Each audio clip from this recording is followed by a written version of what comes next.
Welcome to Real Estate on the Rocks, where you get top shelf real estate conversations served straight up, never watered down. Here's your host, Dave Snowberger.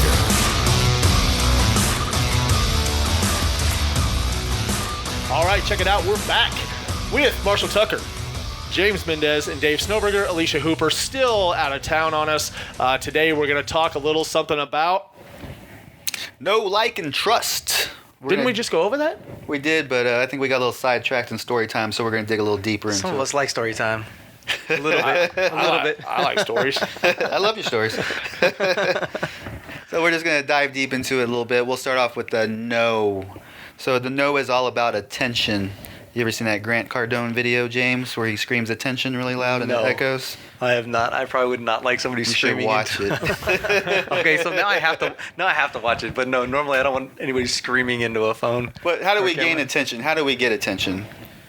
Ads, posts, social. That's my go-to. Yeah, Facebook, Craigslist, Instagram. Basically just making as much ruckus as we can and jumping up and down saying, hey, look at me, look at me, look at me. That's how I get attention, and I do that through mostly my biggest platforms are Facebook and Instagram. Right. Mm-hmm. And my biggest platform is going to be Facebook.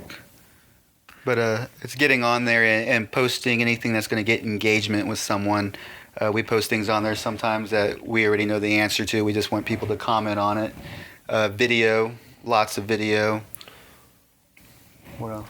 What are you doing in video? What are you talking about? Just being your local know-it-all and just knowing when things are happening around town, to events, to do-it-yourself type tips around the house. Anything that you can put a video out on that people are going to watch. Right, kind of like the Wilco Eat stuff we do. Wilco just Eats. really being the hyper-local professional and showing off the area, standing out. We'll do Staying top of mind. a whole thing one of these days on video and really how to be the parasocial behavior that we could do on video to really be the celebrity, have that celebrity presence in your hyper-local market, I would say, right? So that's a mouthful, but that's a fun little topic we can do later on down the road, but it is definitely how we've been driving traffic lately.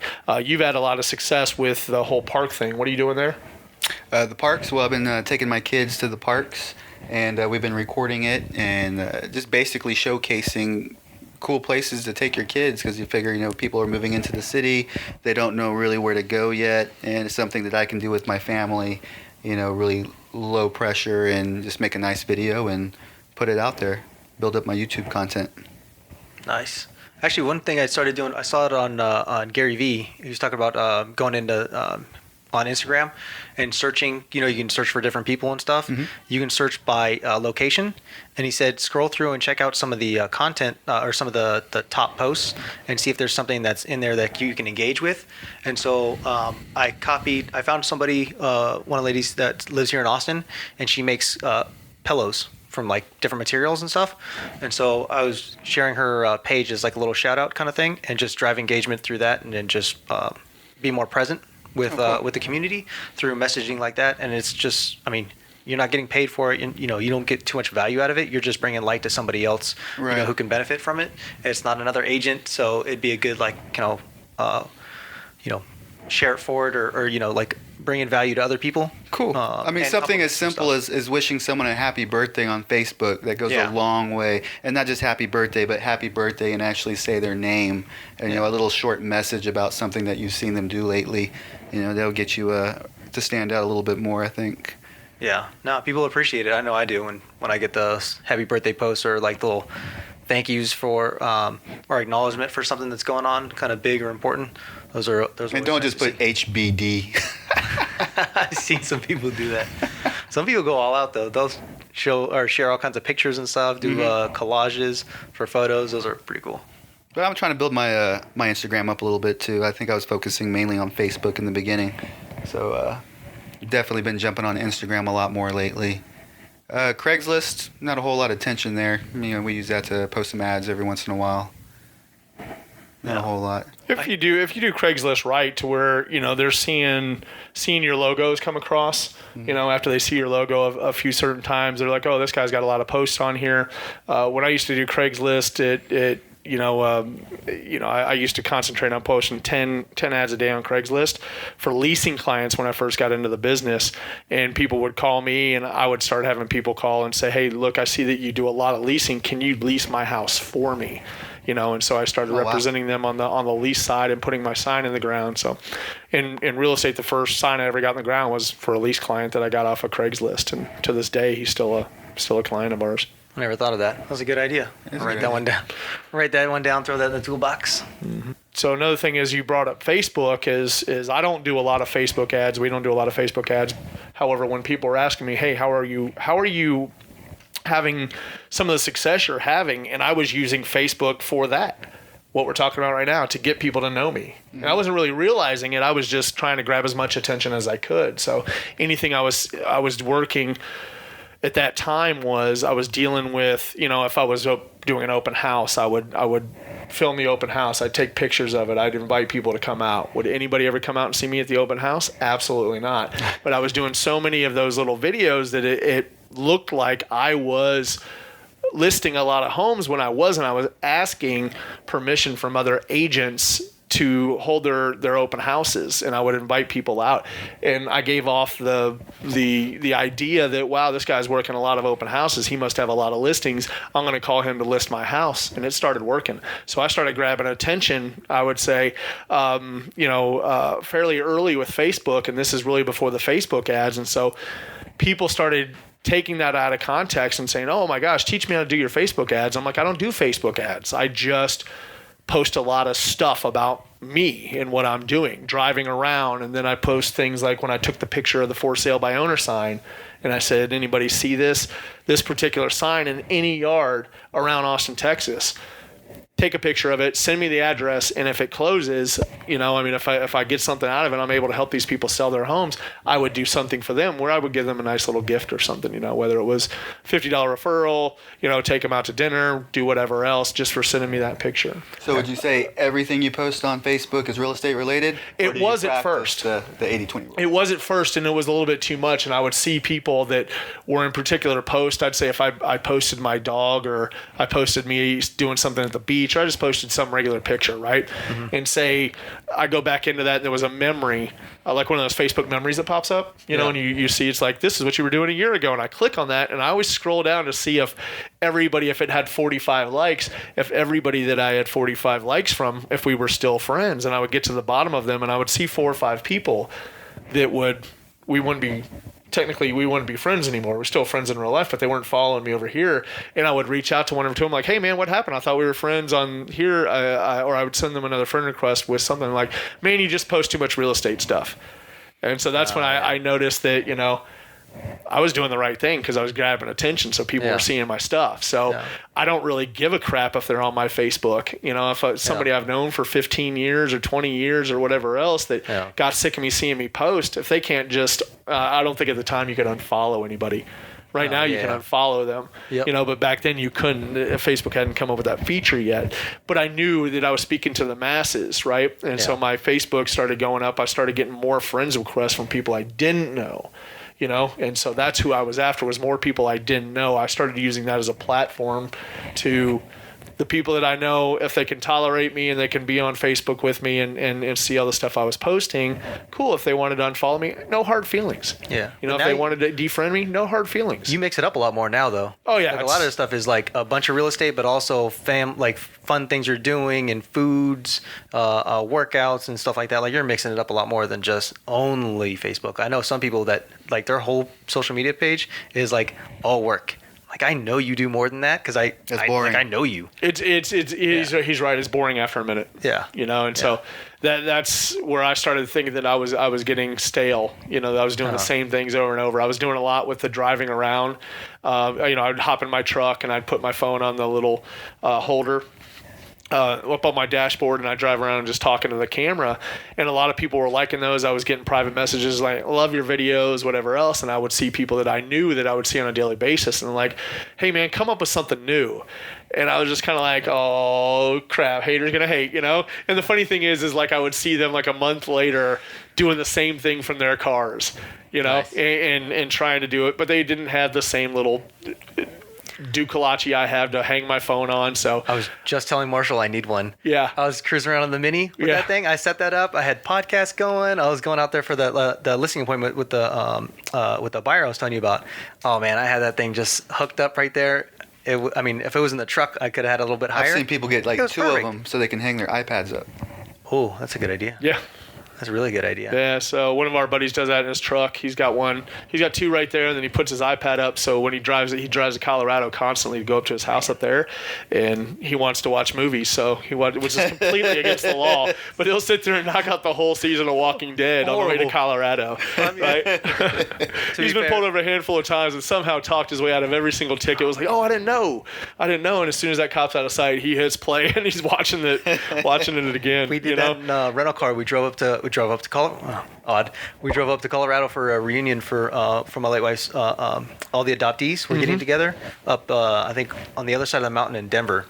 And a friend of mine from Houston came up, and we hooked up the camera, the cell phone up on, the window mount. Netflix all the way. AT&T was sending me some hate mail. You exceeded your limit. Yeah. And then we just kept going. Got to get that Sprint Unlimited plan, man. I have unlimited. I've got I just didn't Wi-Fi like in my it. truck, so see. my truck actually comes with Wi-Fi, so I can sit there and just burn through it. I'm sure they throttle me at some point, but it doesn't ever really Eventually. seem to. I remember when you got that, we didn't know why your internet kept going down. My phone kept jumping on it and wasting all his internet. Okay, back to this. So we're talking about know, like, and trust. We're in that know phase right now. We're still that top of mind awareness, get people to know us, right? Right. So We're talking about platforms. One platform I'd like to get to know a little bit better myself is going to be LinkedIn. yeah. I mean, I have a profile set up, but I would like to get to know that a little better at a higher level. Yeah, LinkedIn's. I've never really clicked with LinkedIn. However, the older I get, I'm finding that it's such a trusted source for people in my age bracket. You know, and my actual physical number, not my mental age, which is I at least have a profile set up. 14. Yeah, so Actually, there's an agent in Colorado, and she does a bunch of videos. you're saying Asian? Agent. Oh, agent. And she does does a bunch of videos, and most of them are posts. I don't know if I follow her anywhere else, but I know we're on LinkedIn together, and so I see some of her videos. Micah? Seemed pretty good. Micah? Is that No. her name? No. Sweet. Okay, so we've got this down. We got the people, and now they're knowing us from Facebook and Instagram, and we've reached out to people through DMs. We're sharing pages we like around the town. We're sharing articles we like. We're sharing valuable stuff on these platforms. Now, what's the plan? Well, as the like part of it, so they can get to know you with all the stuff you're throwing out there, but if it's all work related, they're not going to like it as much, right? Right. So it's got to be those community type events. It's got to be this things going on in the town. My kids are my money maker. So, and you said your animals were yours, but when I post pictures of my kids, I get likes out the roof. And I post a picture of me, and I get like 2 or 3 likes. My dogs and weight loss. My last post to show that And my wife that making I was fun of me. She gets a lot of likes on that. Yeah, I was Fatty McFatterson a few years back, and then lost some weight, and I posted a side by side on that 10-year challenge thing that came out. It was annoying a lot of people. I saw everybody running their mouths on it, and I was like, well, I'm going to post one, and so I threw it out there. I think I reached close to 800 interactions, like likes, hearts, oh my gosh faces, and all this other stuff, and then comments of congratulations. And even though it's taken me over 7 years to lose all that weight, steadily. It's not like I did it overnight. Yeah. And I came out of my comfort zone and I posted that on there. But I would say that helped my relevancy score with Facebook. It shot me up in the rankings, and my algorithm. People know and improved. like my kids now, apparently, because they're like, oh, how are your kids doing? It's like, oh, they're great. What about me? People like me more because now they know I'm not going to eat their cheeseburger. There's a big difference, though. It's good to connect like that, though. I mean, just be a little vulnerable and really, Yeah, like I said, it was hard for me because I never liked that side of my past. That was something that I did to myself. That when you're gaining weight like that, you never really know. I guess but you don't pay attention to it. You just kind of try to look the other direction. But now after when I gained all that sympathy weight, yeah. I was like, what is going on here? Oh, when the wife's pregnant. Yeah, I thought it was just a fake thing. People just say that. And You're then, craving pickles and ice 2 cream. months too. later, I've new pants on. I was like, what's going on? quickest way to gain weight. Let's stick to topic here. All right. So yeah, the message and the like. They gotta like your message. They gotta like what they see visually, and you gotta have some kind of a value proposition, right? Yep. So Right, what's so- yours, James? For me, especially starting out, I relied heavily on military background because I understand things better. And I told you guys a story about the VA lending class I went to. Amazing class, got a bunch of great information. The people in that class were driving me. I thought you were going to say you got an A in it. I was like, Oh, yeah. that was a test? No. So they're connecting with I you aced on it. I the aced level of the military, huh? Yeah. Awesome. Because I know when they transition to different installations, I know that process. I know what they go through. Well, you speak their language too. And yeah, we can easily communicate with time and, how we function and everything. I don't have to translate it to like a civilian kind of conversation. What I can branch of the just talk service to were you them. in? Army. For how long? A little over 6 years active, and then, God, I think, 2008 since, oh my God, like 11 years in the reserves. I think I'm like 16 years Nice. total. Nice. Well, we appreciate that, obviously. I feel super young right now. Good thing my body's holding up. Slightly broken, You look busted up, slightly though. medicated, still hanging in strong. I can't wait till people go Google your Facebook and look at you. Oh my God. Yeah, I feel significantly older than I look. Actually, someone just said the other day, they're like, "Oh, how old are you? Like, mid-20s?" I'm like, "What?" I guess I look younger than I am. Yeah. But Never yeah, thought that I was in my 20s till like a couple years ago. Now they're like thinking I'm in my late 40s. Oh man, Something happened took in a big just jump. 2 years. Yeah, my problem is the gray in the beard. Like I shave it off, I still have the baby face, but if I have the a gray in the haircut, I beard look young. is overcome my whole face to where I think I was having a conversation with somebody. A girl walks up to me at a bar and says, "Hey, I was just wondering, like we had a bet going over there, like how old you were." And I was like, "How old do you think I am?" And she's like, "I said 55." Oh, Yeah, and I was like, "I'm not 55. Get the hell away." And the funny Do you thing like is, this older is, men? This is when I was like, I was like 39, And I'm like, she says that to me. I was like, "Get the hell out of here." Yeah. But they were just a couple kids from probably the University of Texas or whatever else, and me and a few other guys that probably shouldn't be in the bar that we were in, that we had just stopped by for something, and just we're having a beer because we wanted one before we went to another boring real estate event, those are the and so best. they were kind of like, who are all these old guys in the bar? So, but Yeah, jokes. 55, I was like, you got jokes. Nowhere near it. Anyway, let's UVP, USP. All right. So the military work for me, that was one of the questions I know we were talking about earlier. As a new guy, what is my, unique value proposition? What can I say to anybody who's like, well, why should I even trust you to do it? Because I haven't closed it. Well, I mean, I have now, but. Well, you lean on your brokerage for that part, as far as. Well, you lean on. How do I Well, sell you that? specifically get to lean on your team for that. So. Yeah. But I mean, starting out brand new, what's a best way to sell myself as like I'm valuable because You have all the time in the world to help somebody out. Yeah, You're you going to got give nothing them else going on. 100% that of is true. yourself. You have all the time. Even in if the it's a world to help lease, one you client. got them all week. I was the greatest leasing agent ever. So patient. Can I talk about my UVP real quick? Unique value proposition was when I first started out was, I didn't have any experience in real estate, but I had experience in sales for one, and I had experience in conversations and really just kind of finding out what people needed, right? So I had some sales background in the past, and then I was able to parlay that into with the knowledge I have of the city, that I still pride myself on the knowledge I have of the city, that you can pick me up in this city, turn me around, blindfold me, take the blindfold off, and I will know exactly where I am anywhere you tuck me away in the city. It's true. Unless we're heading And to so Buda. I know the what's that? Unless we're heading to Buda. Oh, the back road to Buda that day. I know exactly where I was going. It just took us a little bit longer. I was taking the scenic route. We're going the wrong direction, Dave. That wasn't my fault. The Adventures of David Marshall. That wasn't my fault. That was Google's fault. Technology. Yeah. So, it's that's what I really pride myself on, is that I've lived here. I grew up here. Austin, Texas was one of those like kind of transient towns where everybody was moving here from somewhere else.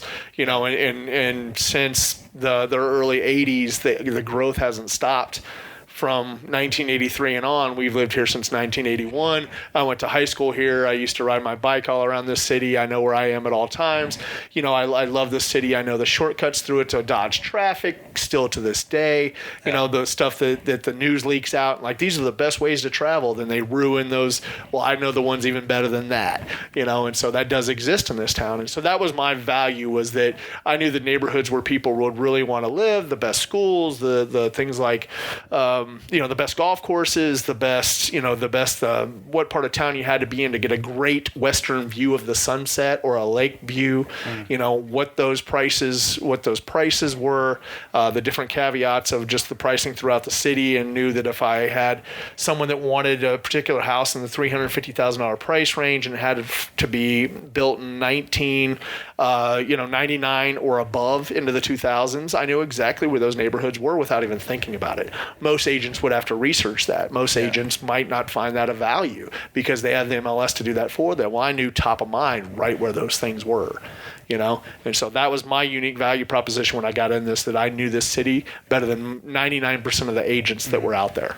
I think I should have focused more on that when I was new. That you didn't know the city? No. Yeah. I'm new here. I tried to avoid that. I was a blind mouse. Oh my God. I tried to avoid that as much as like, oh, well, what's a great area for this? Yeah. Like, well, you know, there's some great areas, you know, and different depends on where you, like I would fluff that answer Right. because I don't know. And that's a hard one to say, like, that's a great question. I'll get back to you with that. It's like, that's the stuff as an agent you should know. You're 100% getting hung up Right. on. But someone else mentioned it, and I know we're talking about a lot of new builds and communities. You can learn a ton about those. That's an easy segue if you're a new agent and new to an area. I didn't lean heavily enough on that. That would have been a good win for me. Yeah. And then the publications of information from different websites and stuff that tell you about different areas. I could have done more research and then being like the area professional for or expert for these kind of communities or communities in this, you know, geographic area that I'm going to say is like my farm kind of thing. That would have been an easy segue. Yeah. One thing I did as a new agent coming in to the business, and when I didn't know something, I didn't know much about Granger, Texas, which is about, you know, I would say total 45 minutes outside of Austin, and it's a rural area that has a great little downtown that nothing's really there. I think there's a brewing company there now, but I had somebody that wanted to sell their land, and somehow they tripped across me.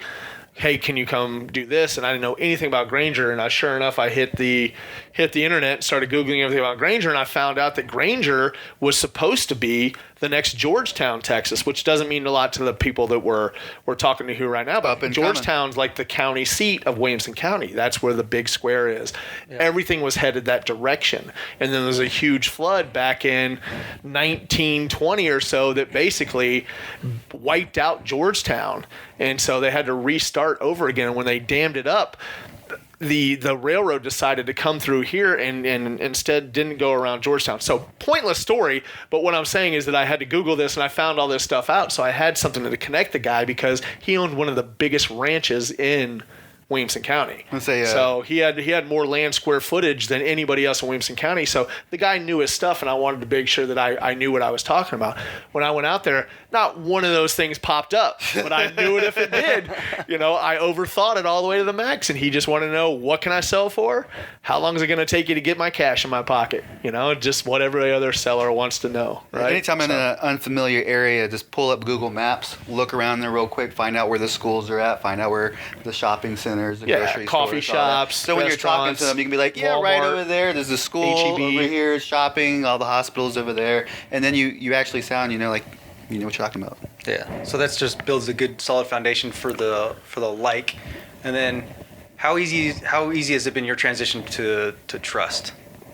Trust. Marshall, you take that one. Well, with the trust, people don't trust me. Yeah, people don't trust him. I'd say trust is going to be more in your education and, you know, your line of thought as far as what you're learning and what you're putting back out there. So are you educating people? Do you know what you're talking about when people are asking you? Can you guide them in the right direction? So, I mean, taking your classes, continuously absorbing content, and just really knowing what you're talking about. Hey, James. That's where I struggled in the beginning is the like I can connect with people pretty quickly. people generally like me, so like that it flowed pretty well. But I had a little bit. I didn't have enough confidence in the trust to completion. That I felt that I showed enough value to others To convey your knowledge over to them. Yeah, because I was like, well, I hadn't really done much. So what do I know? How am I the expert? And then everyone keeps telling you, you did all your classes, right? You passed all your tests, right? You study this stuff because you actually are oddly enjoying that kind of thing, like economics and housing. And I used to, my father and grandfather were painters and retired out of the painters union. So I've been on job sites since I was a kid. So they're like, you have all this stuff, and even if you didn't know about an area, you can research it faster than most people and have that expert. But you got to also remember, most people that we speak to, they sell a home about once every 7 to 10 years, and you already sold 3 or 4 this month. You know, so you are the expert. You know what you're talking about, and you just basically got to facilitate them from start to finish. Yeah, that shifting of mindset has helped significantly more. Now I think your knowledge of the laws and all that kind of stuff is really where you're going to shine and be able to get them somewhere safely and contractually. Which is their biggest thing. The funny thing is, you think that well, at least I did. I thought I needed to know so much more, and all I really needed to do was understand the first couple of steps. And then if they ask a question I didn't know, say, that's a good question. I'll get back to you with that. Go ask the question and then come back. I do that all the time. And then all I needed to do was make the steps to get to the next step. And then come back and be like, okay, I did all that stuff, now what? Mm-hmm. And then fumbling my way through the process, it's like, wait, I was worried about that? Like that was it? Are you kidding me? And I think some of these all tie together as well. So once you're at the trust phase and you've sold someone a home, then you make a video of it and you put it back onto your platforms, and it goes back into the know. People are starting to know you again, and then from there they like you and then trust you. So it's a never-ending cycle, really, as far as building referrals up. Yeah, and then other people seeing that somebody else is what's it called with the when somebody else, an authority figure. Somebody else, it's a validation through somebody else. Like, oh, this person, their name's on a book. Yeah, knows, likes, and trusts that person. They took care of them. They should. What's that called? Be able to do that for me.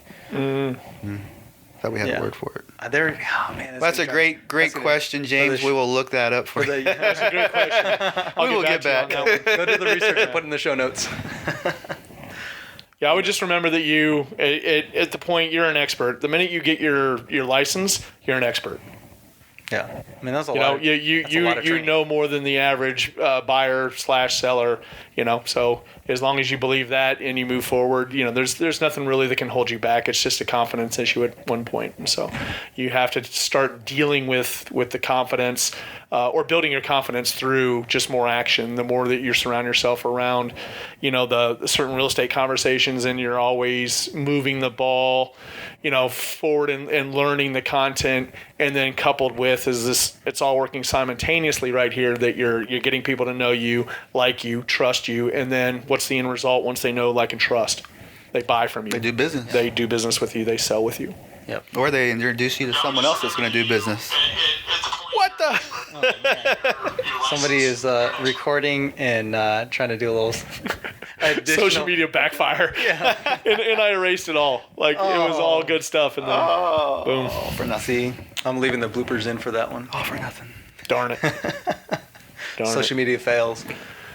All right, so I think people are pretty clear right now.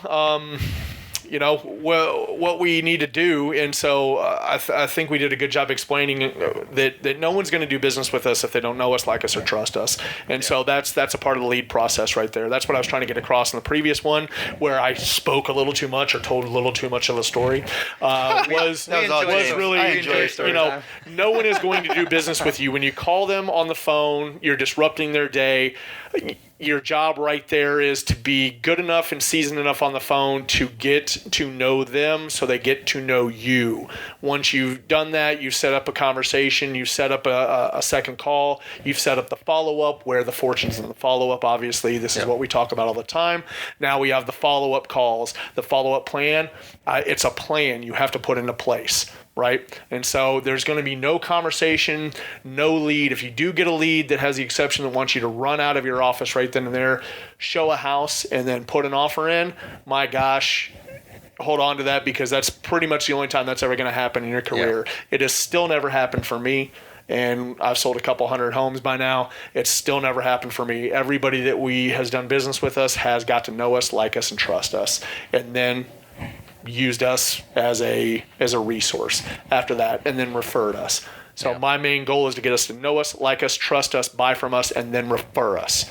Right. And so that's our process. That's what I teach. That's what I base our coaching around. That's what has got us to a point to where we're having great success doing this. And we know that a lead comes in through our lead sources. I call them. It takes more than that. Most agents give up after the first try. And so that's where we came up with this whole know, like, trust, buy, refer plan, right? And so we'll perfect this over time. Right now it's a little rough around the edges. We kind of just realized this the last couple of weeks and started talking about it. And then we're like, hey, let's turn the mics on and make a podcast out of it, and get people talking about it. And as we really kind of discover this more and more and more, because if we're talking about conversion codes, if we're talking about, cracking what's the secret, of this stuff, there is no secret. It's this. This is the foundation. Get people to know, like, trust you, buy from you, refer you. Yep. If you don't know that many people, get out and meet more people.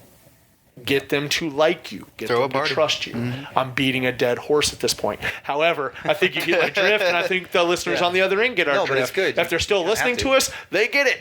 If they shut us off, they didn't get it, and they just still want those immediate results, that easy button results. That's real tough to get. They really don't exist. They'll come back. So if you need us, reach out to us, info@realestateontherocks.com. If you're interested in our coaching program, you can always ask us about that.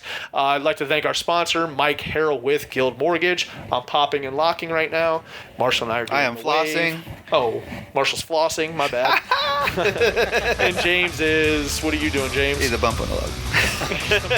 He's doing nothing. There's actually a good cadence. Even with no camera on, he's still too cool for school. Hey, thanks a lot for listening to this Real Estate on the Rocks. We'll catch you on the next one. Dave Snowberger, Marshall Tucker, and James Mendez signing off. I'm out.